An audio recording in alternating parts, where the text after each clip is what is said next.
Welcome back, everyone. In this lecture, we're going to finish off our discussion about strings by talking about string properties and string methods. Let's jump to a notebook and get started. The first thing we're going to discuss is the immutability of strings. And immutability, it stems from the word mutate, basically means immutate, or you cannot mutate or cannot change. I'm going to show you an example of this. Let's create a variable called name and set it equal to Sam. Now let's imagine we want to change this name to Pam, so change the S for a P. Well, you may think that you would do something like this. Say name, index at 0, and then just set it equal to P. Now for strings, unfortunately, you can't do this. If you try to run this code, you'll get an error because strings are immutable, meaning a string object or str object doesn't support item assignment. So you can't grab one of these characters, one of these elements in the string, and then try to reassign it this way. Strings just don't work that way in Python. Later on, we'll learn about other data types that do support item assignment. All this means is that if we do want to reassign this S to be a P, we basically have to create a new string. And we can do that with concatenation, that is kind of merging two strings together. So I'm going to comment this out, and to create a comment, you just put a hashtag in front of it. And if you run this, you won't get anything out. So basically anything with a hashtag is just commented code that doesn't get run. Let's explore this example of trying to create the string Pam using what we already have about name. So the first thing we want to do is try to grab A and M. So let's use the slice notation that we learned about earlier. We're going to start at index 1 and then go all the way to the end. So let's check that. Okay, so that's AM, perfect. So we'll assign this to something like last letters is equal to name 1 all the way to the end. So then if I take a look at last letters, again I can use tab to autocomplete here. It says AM. And now what I can do is I can concatenate P to last letters. And the way you do that is with the plus sign. So we can say P plus last letters, and then we get Pam. So this is known as string concatenation. Let's explore a couple more examples.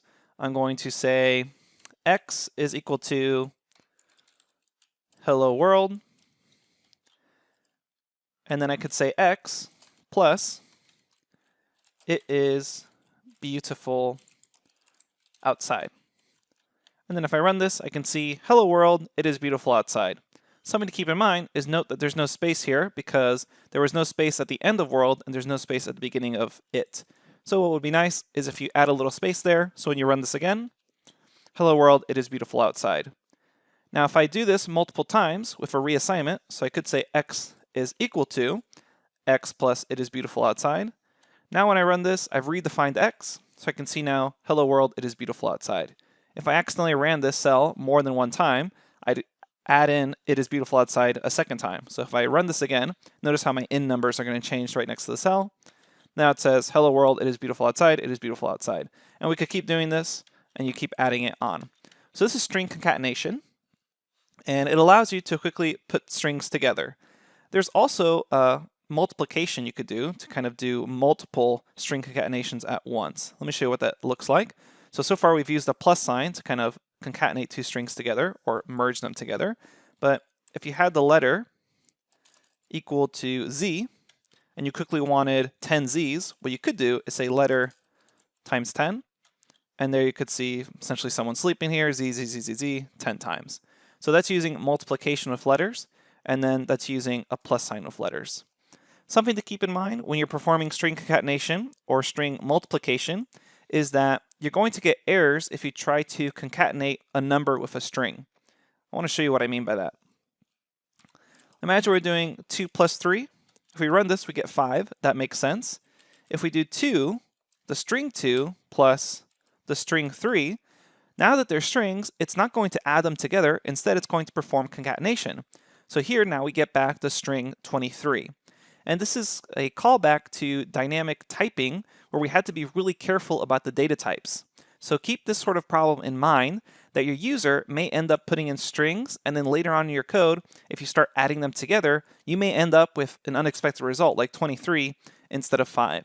So this is a really prime example of both the good and bad of Python's ability to be very flexible. So it's very flexible, meaning you're not getting an error here, but maybe it's a little too flexible because you expected 5 and it gave you back 23. Later on, we're going to learn about a lot more ways that we can kind of prevent these sort of mistakes or errors. Let's continue on by discussing some built-in string methods. So objects in Python usually have built-in methods, and these methods themselves are essentially functions that are inside the object. And later on, we're going to learn how to create our own functions and our own methods. For right now, let's go over just a few useful methods. I'm going to create a new string. Let's call it x and say it's hello world. And if I hit x dot and then hit tab, I should see this list pop out in the Jupyter notebook. And this is a list of all the attributes and methods that are available on this string object. Now again, make sure you've already defined x, otherwise you won't see anything. So make sure you ran that cell that says x hello world, and then in a new cell say x dot, hit tab, and you should see this list. So as you can see, there's tons of methods here, and we're not going to go over all of them right now.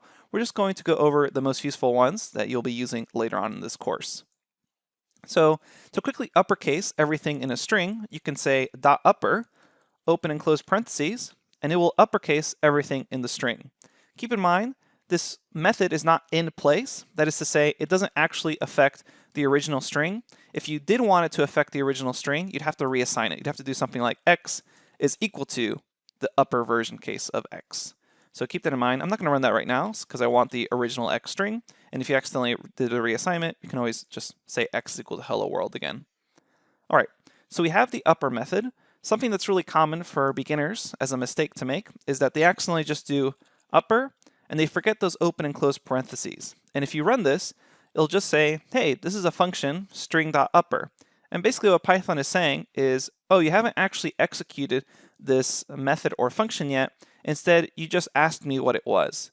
So when you call it without open and close parentheses and you get something that looks like this back, it means that you haven't actually executed that method or function to occur. Instead, you just kind of asked Python, hey, what is this? So because there's an upper method, there's also a lower method, which is going to lowercase every letter. Notice here now H and W are lowercased.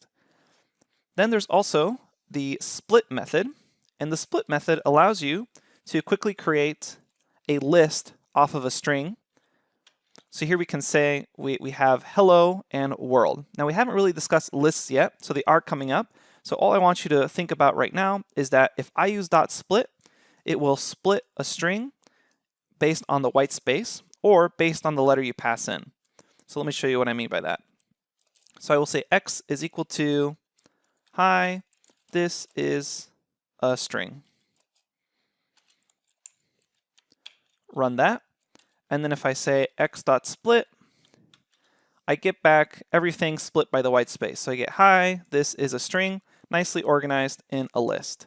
However, I could pass in any sequence of characters that I want to split on. So by default, split will split on the white space, but I could actually split it on any letter I want. So now it's going to split on the i's. So if I run this, we should get an interesting result. And here it's essentially removed all the i's because it's splitting on them. And now the white space is included. So I get h, and because there's an I there, it removes it and then gets everything until the next I, so space th.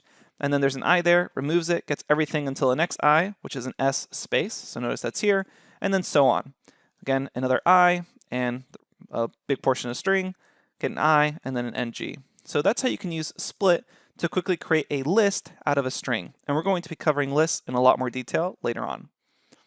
Okay, coming up next, what we're going to talk about is string formatting for printing. There's a lot of useful methods you can use to quickly print out other objects along with your strings. So far, we've only learned how to use print as a basic function where we say print hello, but there's a lot more power to the print function that we haven't actually seen yet, as well as the .format method. So let's go ahead and cover that in the next lecture. We'll see you there.